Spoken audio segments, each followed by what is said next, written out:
नमस्कार दोस्तों, मैं गौरव शर्मा स्वागत करता हूं आप सभी का आपके अपने YouTube चैनल अध्ययन कोचिंग पॉइंट में। जैसा कि आपको पता है, हम यूपीएसआई की सीरीज चला रहे हैं प्रीवियस ईयर की। ठीक है, मैं 22 तारीख की तीनों शिफ्ट हो गए करा चुका हूं। आज 21 तारीख की थर्ड शिफ्ट लिया है हमने, फिर सेकंड शिफ्ट लेंगे, फिर फर्स्ट। हम उल्टा चल रहे हैं ताकि बड़े बड़े क्वेश्चन। वैसे ये शिफ्ट कोई ज़्यादा हार्ड नहीं है, इसमें मुझे कुछ ही क्वेश्चन मिले हैं जो कराने योग्य हैं। ठीक है, बाकी देखते हैं जो भी क्वेश्चन है। देखिए भाई, क्या कह रहा है क्वेश्चन में। एक दुकानदार चावल की कीमत को लागत मूल्य से 20% अधिक अंकित करता है और ग्राहक को 15% की छूट देता है। इसके अलावा बिक्री के समय वह 1 किलोग्राम के बजाय 850 ग्राम के बाट का प्रयोग करता है, तो लेन देन पर उसे समग्र लाभ प्रतिशत बताइए। टोटल लाभ प्रतिशत। भाई पहले तो वो यहाँ मूल्य बढ़ा रहा है, उसके बाद वो बाट में भी हेरा फेरी कर रहा है। ठीक है, आइए भाई देखते हैं। देखो, इसमें 3 मूल्यों की बात हुई है, उन तीनों का ध्यान हमें रखना पड़ेगा। सीपी, एसपी और एमपी। सीपी, एसपी और एमपी 3 तरह के मूल्य हैं जिनका हमें यहाँ पे ध्यान रखना पड़ेगा। ये कह रहा है कि लागत मूल्य से 20% अधिक अंकित करता है। इसका मतलब सीपी की वैल्यू अगर हमारी 100 है तो एमपी की वैल्यू 120 होगी, क्योंकि अंकित मूल्य ये होता है।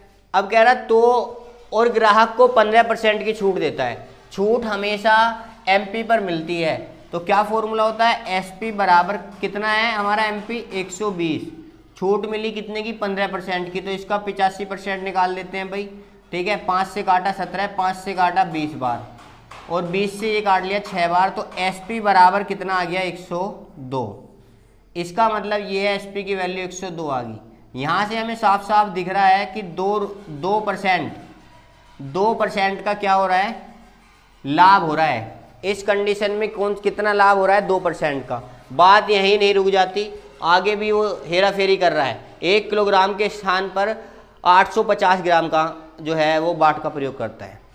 आइए देखो, अगर वो 1000 ग्राम के हिसाब से बेच रहा है तो सीपी है 1000 ग्राम के हिसाब से, सीपी 1000 है सीपी, और 1000 ग्राम के हिसाब से ही अगर हम एसपी की बात करें तो 2%, इसका 2% निकाल लेंगे भाई। 1000 का 2% निकाल लेंगे, क्योंकि 2% का तो प्रॉफिट हो रहा है ना उसे, तो सीधा सीधा 102 निकाल लेते हैं। ठीक है, तो ये निकल गया भाई 102।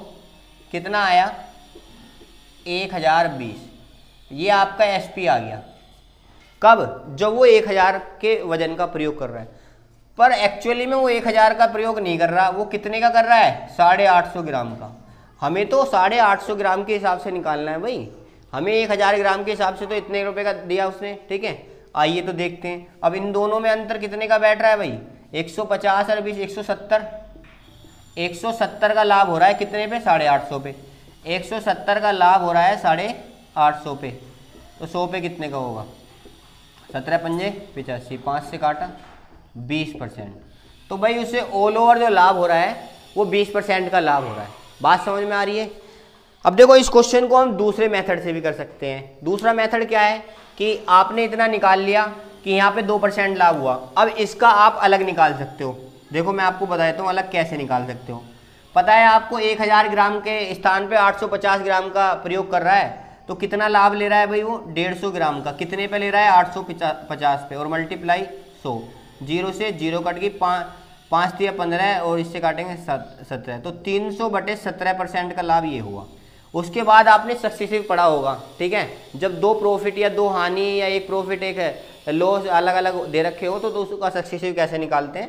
ठीक है, तो देखिए जरा भाई, पहले 2% था, अब ये 300/17% ये हो गया बस, प्लस 2 गुना 300/17 मल्टीप्लाई 100। 2 0 से 2 0 कट गई, बस निकाल लेंगे। अब इससे थोड़ा सा देखो कैलकुलेशन ज़्यादा बैठ जाएगी बस, नहीं तो बाकी सब आपका ऐसे ही है।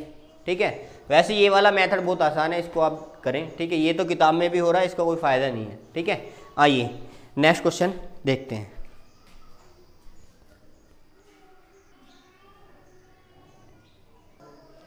आइए भाई नेक्स्ट क्वेश्चन, बहुत ही बढ़िया, वैसे तो सिंपल है फिर भी देख लेते हैं। एक व्यक्ति ने प्रतिवर्ष 5% की दर से सीआई पर 80,000 रुपये की राशि का निवेश किया, तो संचित ब्याज उस पर 8200 रुपये है। तो हमें ये समय बताना कितने समय के लिए उसने निवेश किया इतना ब्याज। ठीक है, तो देखो भाई, कोई भी धनराशि है अगर आपकी 80,000 रुपये और इससे ब्याज लग के 8200 का ब्याज लग के, तो ये हो जाती है आपकी 88,200 रुपये। बात समझ में आ रही है? और कितने परसेंट से हो रही है ये? 5% से, 5% CI की दर से। बात समझ में आ रही है? अब एक बात देखिए, जो कट रहा है वो काट लो, ये दोनों कट गए, ठीक है। क्या बचा? 800 से 882, ठीक है, और 5% CI। तो भाई ये कट जाएगा किससे? 2 से कट जाएगा 400 और 2 से कट गया 441। अब आप एक बात बताइए, हम निकाल क्या रहे हैं? CI। क्या निकाल रहे हैं हम? CI। जो CI होता है वो किस चीज़ में आगे बढ़ता है? स्क्वायर में आगे बढ़ता है या रूट में आगे बढ़ता है। ये कम होता है तो रूट में कम होता है, ठीक है। स्क्वायर पावर में बढ़ता है, मतलब पावर चलती है, जैसे स्क्वायर फिर क्यूब फिर पावर 4, इस तरह से CI बढ़ता है। बात समझ में आ रही है? तो आप ये देखिए, ये किसका स्क्वायर है और ये किसका स्क्वायर है? ये दोनों ही एक के स्क्वायर है, एक ही उसमें। तो ये किसका है भाई? 20 का स्क्वायर है। और ये किसका स्क्वायर है भाई? ये 21 का स्क्वायर है। तो जरा आप ये देखिए कि 20 से 21 हो रहा है, अगर स्क्वायर है तो कितने समय में हो रहा है? 2 साल में। तो t बराबर कितना आ गया? 2 साल। मैंने क्या बताया आपको? जो पावर होती है ना इनकी, वही हमारा समय होता है। पावर 2, पावर 3, पावर 4, इस तरह से बढ़ता है ये ब्याज। बात समझ में आई? तो t बराबर 2 साल, ये इसका सही आंसर होगा, ठीक है। आइए देखते हैं नेक्स्ट क्वेश्चन। आइए भाई देखते हैं नेक्स्ट क्वेश्चन। बहुत ही बढ़िया क्वेश्चन है, लाजवाब। एक व्यक्ति ने 2000 रुपये में 2 शर्ट खरीदी। यदि वह एक शर्ट को 20% के लाभ पर और दूसरी शर्ट को 80% के लाभ पर बेचता है तो दोनों शर्ट का बिक्री मूल्य बराबर होता है। लेकिन वह पहली शर्ट को 30% के लाभ पर और दूसरी शर्ट को 25% के लाभ पर बेचे तो उसके शर्ट के विक्रय मूल्य का योग हमें बताना है, ठीक है। आइए, बहुत ही बढ़िया क्वेश्चन है। देखिए इसे कैसे करते हैं। 2 शर्ट हैं भाई हमारे पास, एक CP हो गया, ये हो गया हमारा SP। ये पहली शर्ट होगी, ये आपकी दूसरी शर्ट होगी, ठीक है। दोनों के CP SP देख लेंगे। पहली शर्ट पे को कितने से बेच रहा हो? 20% से। तो भैया 20% का मतलब क्या होता है? 1/5। इसका मतलब 5 रुपये अगर उसका CP है तो SP उसका 6 रुपये हो जाएगा। दूसरी शर्ट को बेच रहा है 80% के लाभ पर, तो 80% के लाभ का क्या मतलब है कि 20 चौक 80, 20 पंजे 100, मतलब 4/5। कितना मतलब है? 4/5। अगर CP की वैल्यू 5 है तो SP की वैल्यू कितनी हो जाएगी? 9। बाद में क्या कह रहा है वो कि बिक्री मूल्य बराबर हो जाते हैं। बिक्री मूल्य अगर बराबर हो जाते हैं तो दोनों को बराबर कर लो भाई। 36 18 और 9 दूनी 18। इसमें 3 की गुना करनी पड़ेगी, इसमें 2 की गुना करनी पड़ेगी। देखना जरा, बिक्री मूल्य बराबर हो गए हैं, ठीक है। अब कह रहा है वो, लेकिन वह पहली शर्ट को 30% के लाभ पर अगर दूसरी शर्ट को 25% के लाभ पर बेचता है तो उसकी विक्रय मूल्य का हमें योग बताना है। सबसे पहले हमें क्रय मूल्य के हिसाब से निकालना पड़ेगा। अब पहले इनका क्रय मूल्य निकाल लेते हैं। क्रय मूल्य का अनुपात CP1 अनुपात CP2। तो जरा देखना, अगर मैं इसे 5 गुना 3 अनुपात 5 गुना 2 कर दूं, 5 से 5 कट गया तो 3 अनुपात 2 आ गया।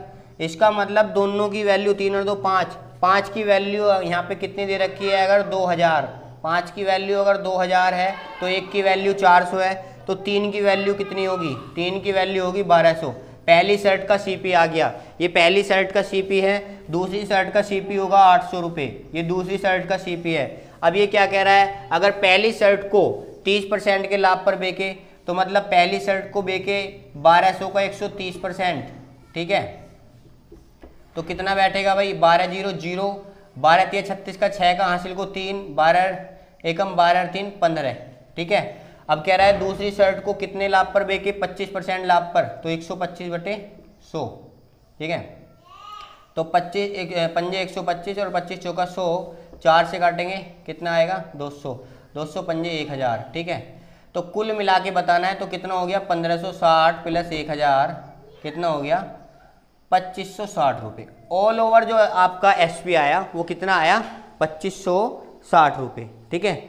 आइए आगे देखते हैं नेक्स्ट क्वेश्चन।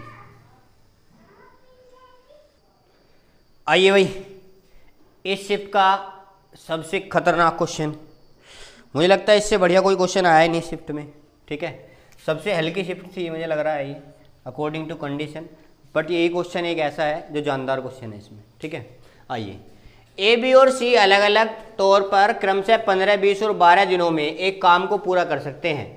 ए, बी और सी ने एक साथ काम करना शुरू किया, लेकिन ए ने काम पूरा होने के 6 दिन पहले काम छोड़ दिया और बी ने 4 दिन पहले काम छोड़ दिया।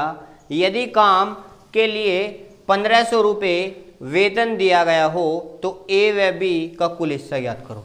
एक बात और मैं बता दूं, ये जो क्वेश्चन आया था ये बोनस में था आपके लिए। क्यों था? वेरी डिफिकल्ट था और गलती से उन्होंने इसका आंसर भी गलत दे रखा था, ठीक है। जो इसका आंसर है वो ऑप्शन में नहीं है, फिर भी हम इसे कर लेते हैं, ठीक है। आइए भाई, तो भाई ए कर रहा है किसी काम को 15 दिन में, बी कर रहा है किसी काम को 20 दिन में और सी कर रहा है किसी काम को 12 दिन में। तो तीनों मिलके एलसीएम निकाल लेंगे, 60 आया, 15 चौका 60, 20 तिया 60 और 12 पंजे 60। ये कैपेसिटी आ गई इनकी। अब क्या कह रहा है भाई ये क्वेश्चन में? ये कह रहा है कि ए ने काम पूरा होने के 6 दिन पहले काम छोड़ दिया। मतलब अगर ए काम छोड़ रहा है तो कोई तो उसका काम कर रहा होगा, तो इसका मतलब जो ए काम छोड़ रहा है उसे ऐड कर लेंगे, ठीक है। ए की कैपेसिटी कितनी है? 4, और कितने दिन पहले छोड़ा? 6 दिन पहले। तो कितना काम छोड़ा उसने? 24। तो 24 हमने यहाँ ऐड कर लिया, ठीक है। अब ये बी के लिए भी कह रहा है ऐसी कि बी ने काम पूरा होने से 4 दिन पहले छोड़ दिया। बी की कैपेसिटी कितनी है? 3। 4 दिन पहले काम छोड़ दिया तो 12 काम और ऐड कर लेंगे, ठीक है। टोटल काम 96 हो गया। अब ये 96 जो काम है ये तीनों ने मिलके करा है। मतलब ये छूटा हुआ काम जो है बी और ए का वो सी ने करा है, ठीक है। अब ये टोटल काम 96 आ गया। अब ये इनमें तीनों ने मिलके करा है, ठीक है। तो हमें पता है कैपेसिटी कितनी है भाई? 4, 3, 7, 5, 12। तो अगर 12 काम हो रहा है 96 दिन में तो एक काम होगा 8 दिन में। तीनों मिलके करेंगे तो इसे 8 दिन में काम करेंगे। अब यहाँ से एक बात समझ में आई हमें कि अगर तीनों 8 दिन में मिलके कर रहे हैं तो काम ए और बी ने छोड़ा था, इसका मतलब सी पूरे 8 दिन काम कर रहा है। ए ने कितने दिन काम छोड़ा भाई? 6 दिन पहले काम छोड़ दिया था और काम 8 दिन में खत्म हुआ, तो इसका मतलब ए ने 2 दिन काम करा। बी की अगर बात करें, बी ने कितने दिन पहले काम छोड़ा? 4 दिन पहले। 8 दिन में काम हो गया तो 4 दिन काम करा। तो भाई इन्होंने इतने इतने दिन काम करा। अब इन्होंने यहां में दे रखी है इनकी सैलरी कितनी है भाई? 1500 रुपये। 1500 रुपये इन्हें टोटल मिल रहे थे। तो अब ये बताना ए और बी को कितना मिलना चाहिए। अब ऐसा तो है नहीं कि जितने दिन काम कर रहे हो उसके हिसाब से मिलेंगे भाई। कोई तेज काम कर रहा है, कोई जल्दी, कोई अपना काम जल्दी निपटा रहा है, कोई देर में निपटा रहा है। तो जैसी इसकी कैपेसिटी उसके हिसाब से तो उनको पैसा मिलेगा। तो ये तो हमारे दिन आए हैं भाई, हमें ज़रूरत है कैपेसिटी की। कैपेसिटी का पता होगा तभी हम पैसा डिस्ट्रीब्यूट कर सकते हैं। चलिए, अब हमें पता है ए 2 दिन काम कर रहा है। हमें पता है ए जो पूरा काम है 60 काम वो 15 दिन में कर सकता है। कितने दिन में कर सकता है? 15 दिन में। या तो ऐसे निकाल लो या सीधी कैपेसिटी से मल्टीप्लाई कर दो। हमें पता है ए का काम निकाल लेते हैं, यहाँ से सीधा ए का काम निकाल लेते हैं, सीधा कैपेसिटी से मल्टीप्लाई कर देंगे, वो आसान रहेगा। ए ने कितने दिन काम करा? 2 दिन। ए की कैपेसिटी कितनी है? 4। तो कितना आया भाई? 8 काम कर लिया इन्हें, ठीक है। बी का निकाल लेते हैं। बी का कितना काम है भाई? कितने दिन काम करा? 4 दिन। कैपेसिटी कितनी है? 3। कितना हो गया? 12। बात समझ में आ रही है? उसके बाद सी का देख लेते हैं। सी का काम कैसे निकालेंगे भाई? सी ने 8 दिन काम करा, कैपेसिटी कितनी है? 5। तो कितना हो गया भाई? 40। ये इनका रेशो आ गया। इन्होंने इस हिसाब से काम करा है। इनकी कैपेसिटी जो है, पैसा जो बटना है वो इस हिसाब से बटना है। तो इन्हें रेशो में ले लेंगे।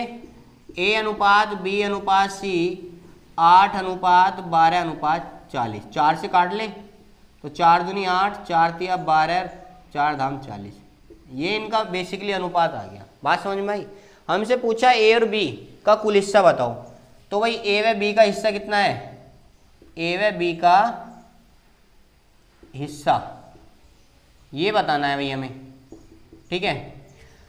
तो ए और बी की वैल्यू कितनी है भाई, 3 और 2 5, टोटल वैल्यू कितनी है 10 और 3 13 15, रुपये कितने थे भाई 1500, 15 से 15 कट जाएगा तो 100 पंजे 500।